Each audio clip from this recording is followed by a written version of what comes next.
So today I come to you with my reading wrap up and my book haul for the month of August.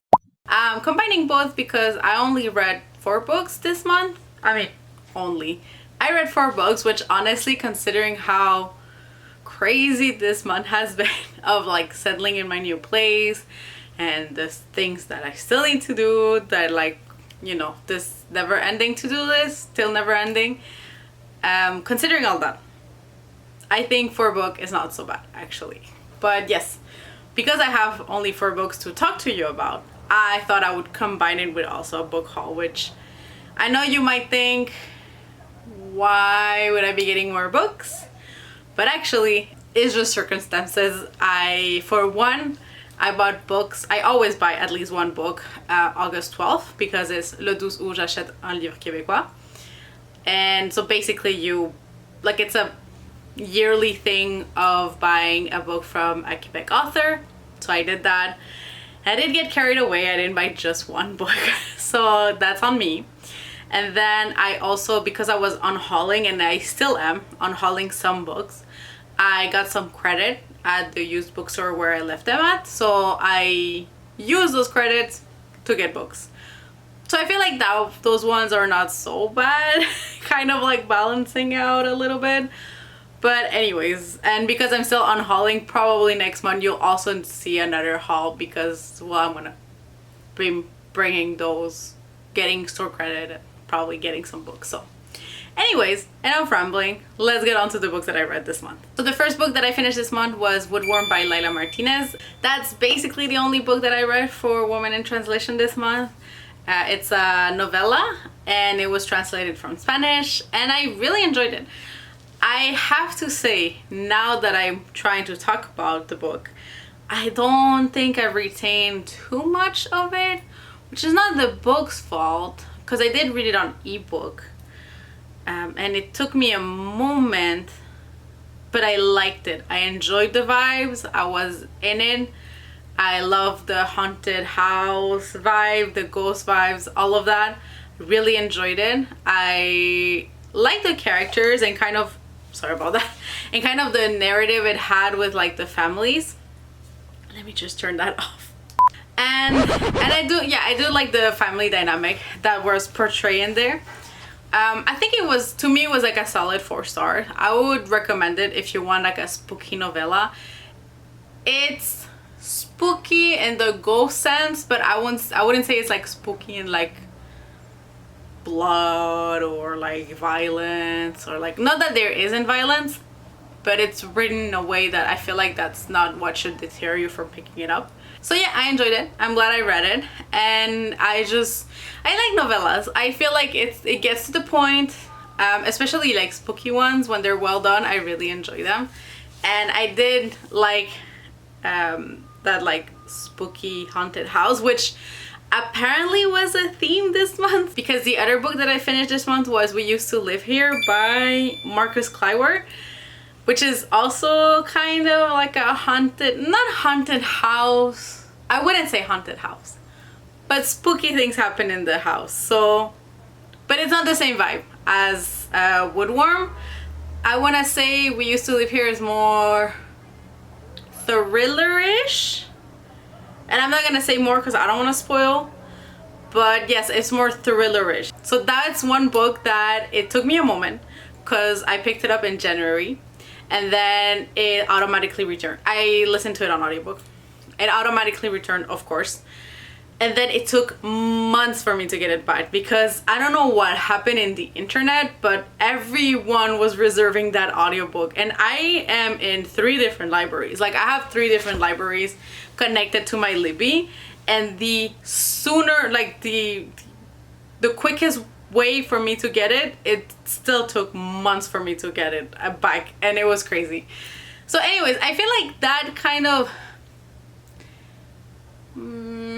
took away from the building of it for me, because I was 40% in, and like months later I picked it up, and I have to say I wasn't in like the headspace to restart it from the beginning because I still remembered the story enough, but it's the vibes that I felt like I lost, and I had to like build back, and it was a weird moment to stop the book. So I feel like I still enjoyed it, but I would have enjoyed way more, obviously, if I had just like read it in like right away without this like ridiculous 4-month gap in between.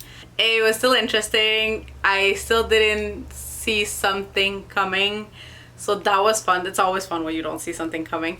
And yes, I really liked it. You know what? I'm not gonna go against the grain. I am agreeing. It's hyped for a reason. It was really fun. I don't know that it will be for everyone, and I don't know that the ending will be for everyone, but it's definitely worth a read because I really enjoyed it.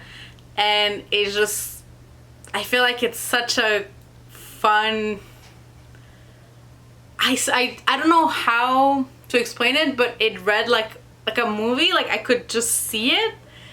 And it was that kind of thriller horror, and it worked. And honestly, I wouldn't be surprised if it was made into a movie. Like, I haven't heard anything about that, but I wouldn't be surprised, honestly. I feel like with the popularity it has, and like, it's just perfect for it. Like, it's really, really, it would fit for a movie. But yes, anyways, I really enjoyed that. And then keeping in the horror, because apparently, again, that's just something I was vibing with this month. I finished Monstrillo. So those two, so yeah, we used to live here. I had it on audiobook. Woodworm I read on ebook, and then I read 2 physical books. So I finished Monstrillo, which I did a video that I'm gonna have to post before this, where I like just expand on how much I love this book and really enjoyed it. And like, it's, I think, my favorite read of the month. It was, I mean, it's close second to, I mean, it's close with the other. That one is close second. But yes, this has to be my favorite of the month. It's so good. It has so much. I'm really, please, like, go see the other video. I really go to length explaining how much I love this book. That was like almost the excuse for the video. Like, it says haul and everything, but truly it's to review this book. And yes, it's my favorite of the month. I really enjoyed it. I'm so glad I own it. I'm so glad I finally read it. It's this kind of book that if I were to have done a 5-star prediction book, it would have been there. And I'm so happy that I was right, that I would love this book. You know, I have those in my shelf where I like, I mean, the most books that I have in my shelf is because I genuinely believe I will give 4-star and more. Except those where I'm just curious about to see if I would like it. But honestly, there are some that I not only think I'll enjoy it and really enjoy it, that I would love. Like this one, it was one of those. So yes, I'm really, really happy that I got to read it, and I really love it, and I cannot recommend it enough. If you have, like, if you're like, you know, autumn, this is gonna be my fall recommendations, basically. If you want like a horror book to read this fall, please pick this up. There's like Latinx Heritage Month coming. That could fit into it. Like, just, it has such good vibes. I really, really, really love it. So yes, couldn't recommend it enough.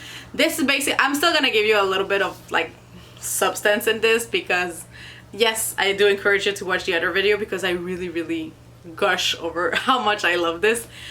But basically, it starts right away. So in the first 5 pages, you have Santiago, which is the son of Marcos and Joseph, that dies. He died. They're in the house, but they're not like in family. I think they're like in New York, or at least they're in the US. And it's just the 3. The boy dies, and of course they're heartbroken. The dad is just crying nonstop, and then the mom is filled with this need to keep something from her son, so he doesn't just like is forgotten and just passes away. And like, yes, she just needs something from him, literally from him. And so what she does is she opens him up and takes his lung. That's the first 5 pages. It truly sets the tone for the book. It's that level of calm unhingedness. That's how I can describe it. And then of course it follows through right away with the dad's reaction, she ends up, you know, taking the lung and like going back to Mexico to her family. So like her mom and like the friend they have there, and another family friend, which we also see her point of view, because she's kind of in this triangle of, I don't want to say exactly a love triangle, but a little bit, because she's the best friend of Joseph, but she also like really cares slash loves Margot. And so there's like this weird, interesting dynamic that's there. But yes, and then she gets like really involved in like the matter of what's happening, because what happens is very quickly you get to this transformation of the lung into what would become Mostrillo.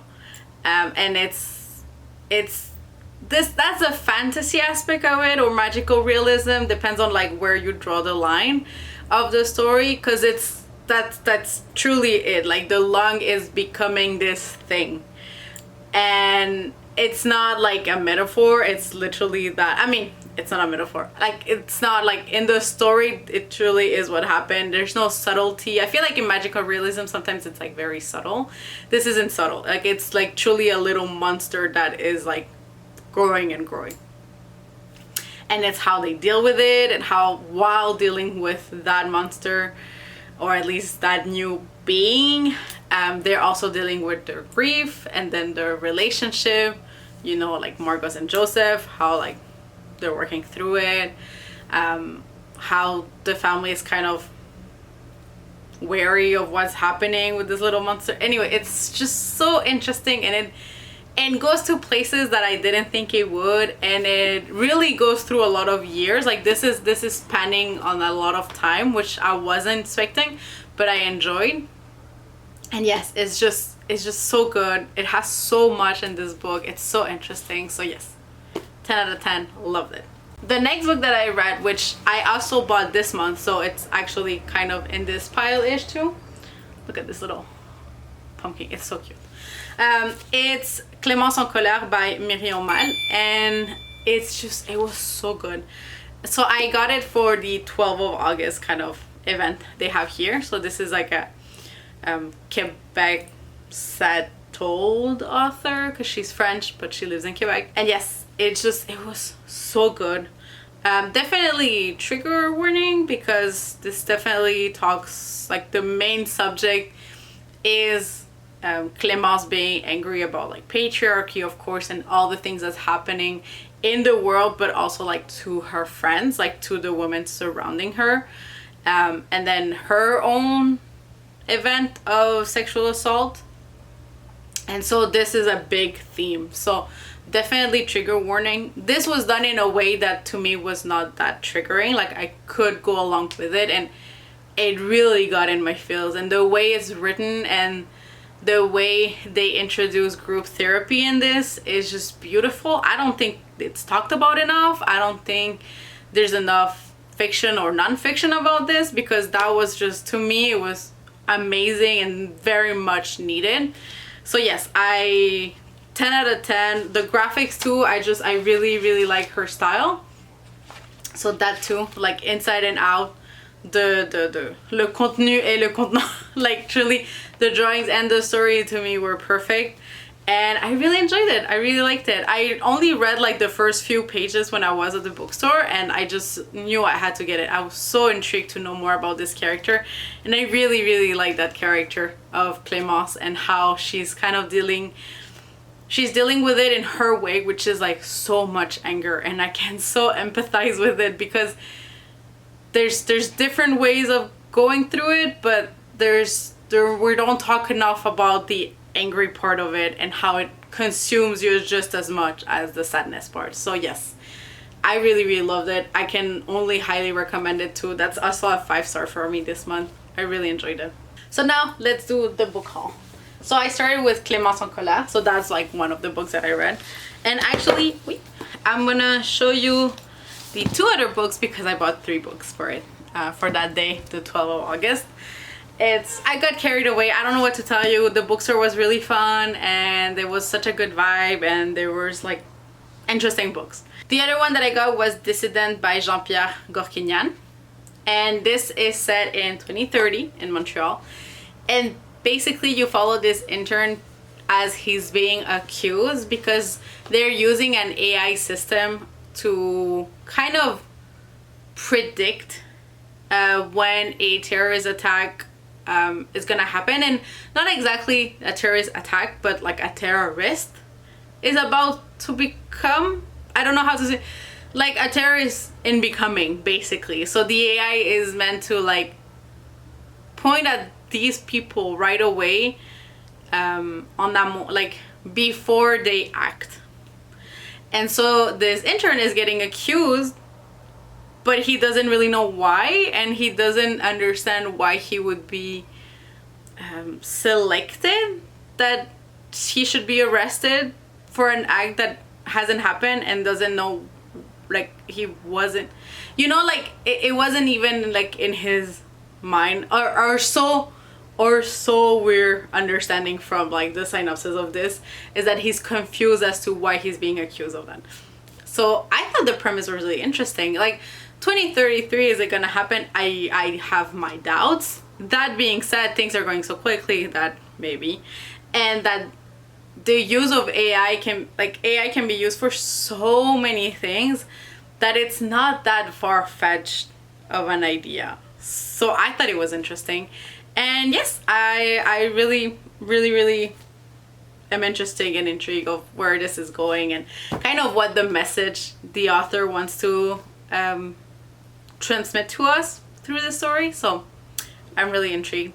And then the other one is Bon Garçon by Fabrice Avil, which it was so cool. The author was there and he signed my copy. It was so fun. Wait, it's so cute.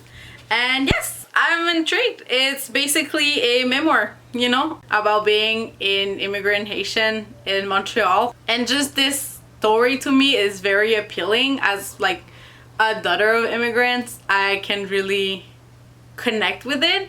But I'm also very intrigued on how like different families go through it. I feel like there's like nuances, not only culturally, but in the time you come here in Montreal, at what age you come here, like as if for me, I was born here, so I feel like it's different too, because my parents were the ones that immigrated. So yes, I love those stories set here. They're just so, I don't know, I connect to them so much. So yes, I'm very intrigued. I really want to read that. Then I got an ARC actually, which is Hot Wax by ML Rio, which I'm super excited. Like, thank you Simon & Schuster for like giving it to me, because I'm so excited to read it. And I actually am planning on reading it this September because it's coming out fairly soon.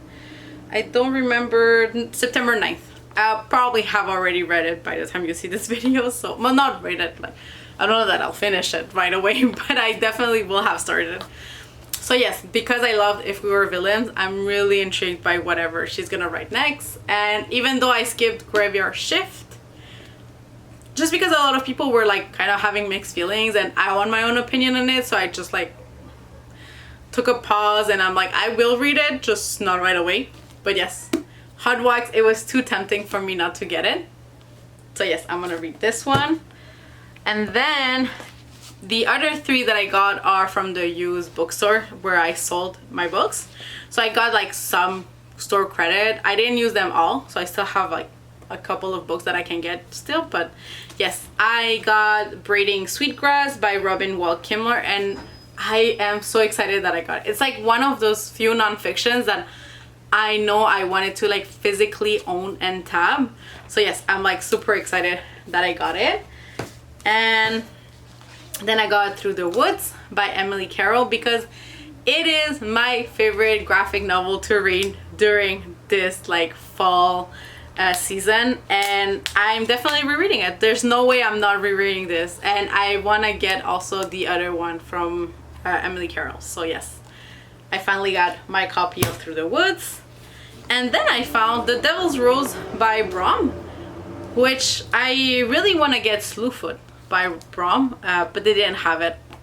So, but I got intrigued. I was like, I don't think I've heard a lot of people, you know, like talk about it. And I don't know, I feel like this, why wouldn't I want to own his books? Like, they're illustrated, they're so fun, they're so beautiful. There's no reason for me not to want to own a copy of that. So I got this one. And the last book that I got, which was a bit of like it was for me, I just really wanted it. It's Les Ressources Naturelles by Christiane Wagner. And I read her other novel. What's the name of the novel? Is it somewhere here? So I read Phone by her and I really enjoyed it. It was so vibey. Honestly, could be a full recommendation now that I think about it. So yes, I don't know much about it. I just know that it's very eco-fiction, which I've been reading a few in the last year or so, and I just really vibe with it. Like, I like the concept of challenging not only you know, global warming and what's happening and the tragedies of it, but also having a twist of hope and of what kind of solution could happen. But also like the idea of, if we wanted to, we could act and like we could try and make things better. And I feel like this is one of those like ecological fiction that I would really enjoy. So yes, I liked her writing in Phone, so I thought, if I know that I like her writing and this is the type of book that I want to read more of, then to me it was like a no-brainer that I had to get it. It actually came out like in August 22nd. So yes, I went when the book was released. There was another bookstore that I really enjoyed that was having like her release, and they're having kind of this event of like, if you get the book, you get a free drink. And yes, I got a coffee, because why wouldn't I get a coffee? And so yes, those are all the books that I got. I think, in all fairness, I did again buy more books than I read this month, which is not ideal, I have to say, I know. But I think it's all very reasonable still. And I want to keep being reasonable in the books that I buy, because again, because I'm unhauling, I still want to kind of keep this idea that I want to curate my bookshelves to be only books that I either really loved or that I know that I really enjoy or love. So these are all books that are kind of going in that way. I'm expecting to really enjoy them or love them. And I did buy one that, you know, like I already know that I love and will reread. So to me, we're in keeping with that. So yes, I hope you enjoyed this video. Let me know what was your favorite book of the month that you read in August. To me, it was definitely a tie between Clémence en Colère and Mr. Leo. Like, they're just so good. I can only highly recommend both of those. But yes, let me know what your 5-star or like the highest rated book you read last month was. And if you have a dud, you can also share. To me, I was lucky this month. There was no duds. There was no bad books, which I am so glad for, because I feel like if I were to read a bad book, it would just put me in a reading slump at this point. So I'm glad it hasn't happened. And so far, the ones that I'm currently reading, I don't think will put me in a slump. So everything's good so far. But yes, let me know, and I'll see you in another video. Bye. Yo tengo lo mío, yeah. No estoy pendiente a lo que tú estás haciendo, que yo no la estoy rompiendo, yeah.